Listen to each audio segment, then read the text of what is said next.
Oke, hari ini saya ingin menjelaskan ini ya, materi untuk ujian akhir semester di program studi arsitektur Universitas Balikpapan. Jadi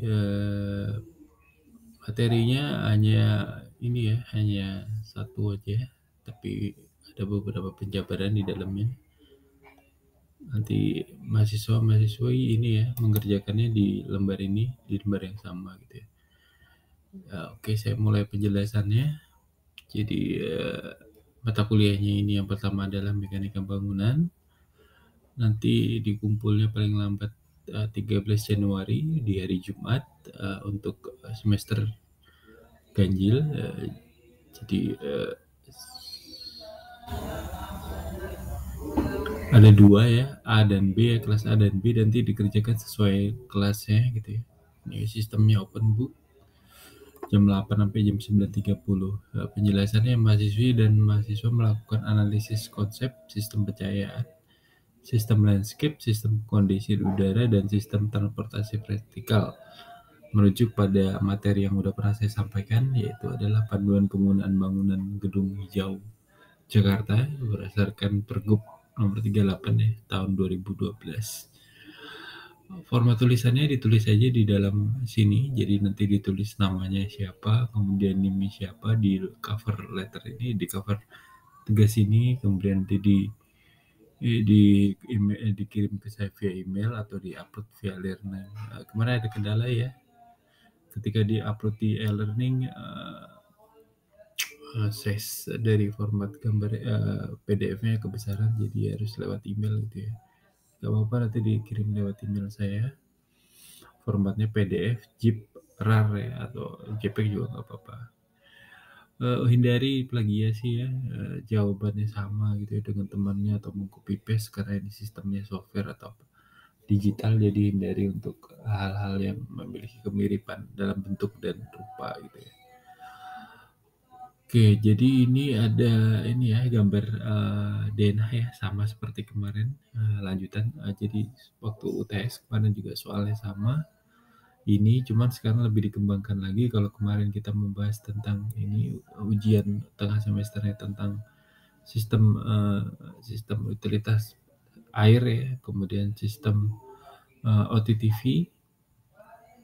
Sekarang ujiannya adalah sistem transportasi vertikal. Jadi nanti mahasiswa diminta untuk ini untuk yang pertanyaan pertama ya, sistem transportasi vertikal, yaitu dipilih di tabel ini yang mana yang merupakan yang cocok gitu ya dengan desain yang ada contoh soalnya ini. Mana sistem aplikasi lift yang seperti apa yang cocok dipilih, bisa dilakukan dengan melakukan pewarnaan gitu, misalnya ini yang dipilih atau ini yang dipilih gitu ya.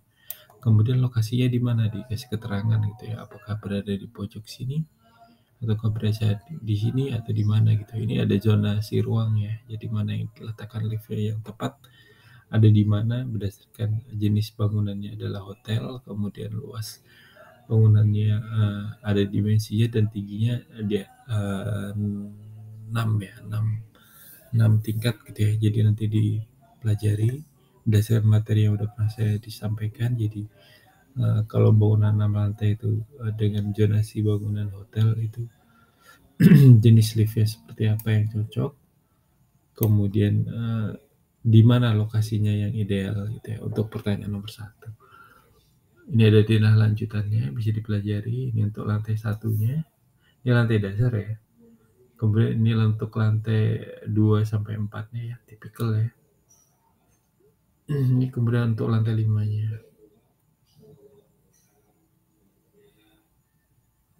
Oke, ini ada tampak bangunannya.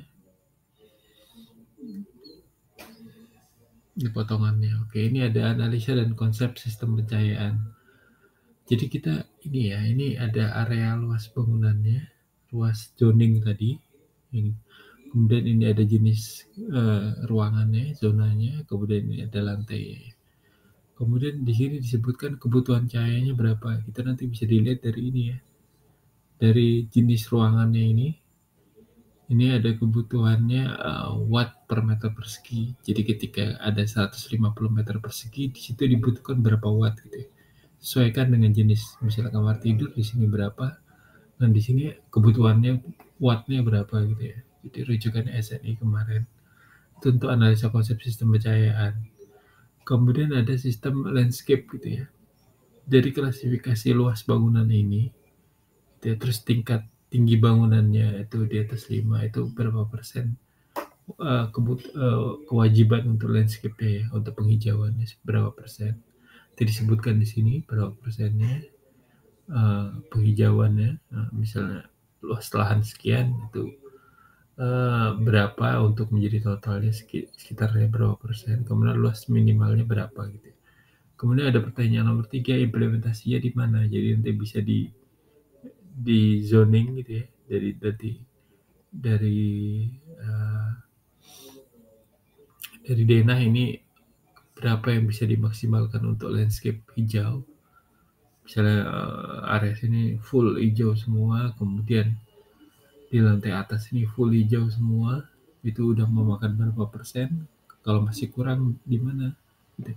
Nah, bisa dengan fasad-fasad yang kosong ini bisa diimplementasikan nanti di berapa persen dari fasad ini untuk kebutuhan hijau gitu ya. Kemudian terakhir adalah pengkondisian udara. Di sini ada tabel ya, ada tabel persyaratan udara segar berdasarkan jenis ruangannya. Itu meter kubik per jam per orang gitu ya, orang. Jadi kebutuhannya adalah ini.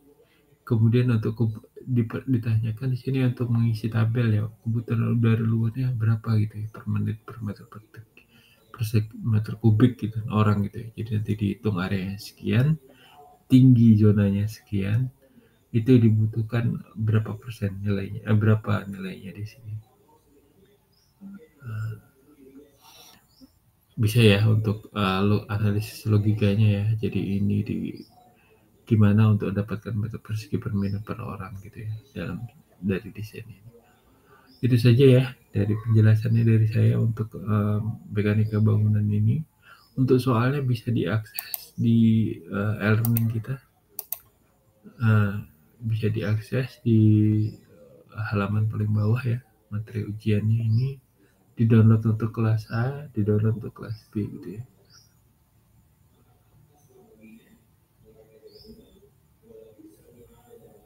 Sorry, ini mekanika bangunan ya.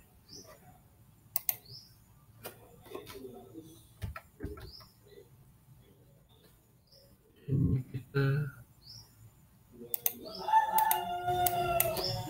mekanika bangunan.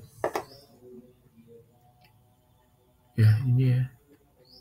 Di sini ada penjelasannya, pengumpulan UAS-nya ini. Soal ujiannya berdasarkan kelas ya, kelas A dan B.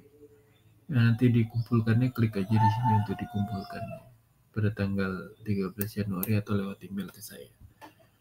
Oke, itu saja materinya untuk penyampaian ujian tengah semester. Jangan lupa absen ya untuk kegiatannya di hari H. Oke, terima kasih.